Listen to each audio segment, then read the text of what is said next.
Le Danemark est-il le cheval de Troie d'un durcissement des politiques d'asile en Europe ? D'autres pourraient suivre. Mais si le pays a pu faire passer ce texte, c'est notamment parce qu'il bénéficie d'une clause dérogatoire en ce qui concerne la politique d'asile européenne.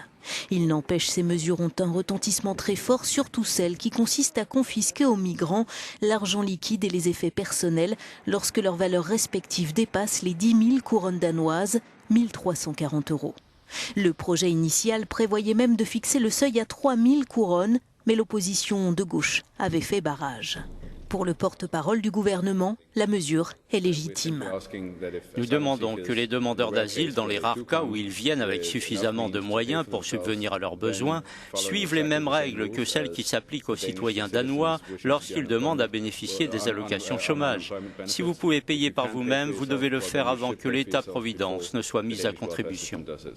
Si cette mesure est celle qui soulève le plus d'indignation à l'étranger, une autre inquiète plus encore les ONG. Le retardement du regroupement familial pour les demandeurs d'asile n'ayant qu'une protection provisoire. Les explications du responsable de l'Institut danois pour les droits de l'homme. D'un point de vue légal, le point le plus problématique est la règle qui limite le regroupement familial, certains réfugiés ne pouvant plus y prétendre avant un délai de 3 ans. Nous pensons qu'il y a une base suffisamment claire dans les textes internationaux pour dire qu'il s'agit d'une violation du droit à la vie de famille. Cette disposition concerne ceux qui fuient la violence en général plutôt qu'une persécution individuelle. Jusqu'ici, ils pouvaient demander à ce que leur famille les rejoigne au bout d'1 an. Or, le nouveau délai de 3 ans pourrait dans les faits s'avérer bien plus long car l'examen des dossiers peut durer des années. Si le Parti populaire danois, un parti anti-immigration qui soutient le gouvernement minoritaire, a poussé pour cette réforme, l'opinion publique semble elle aussi y être favorable, 70% des Danois citant l'immigration comme leur préoccupation numéro 1.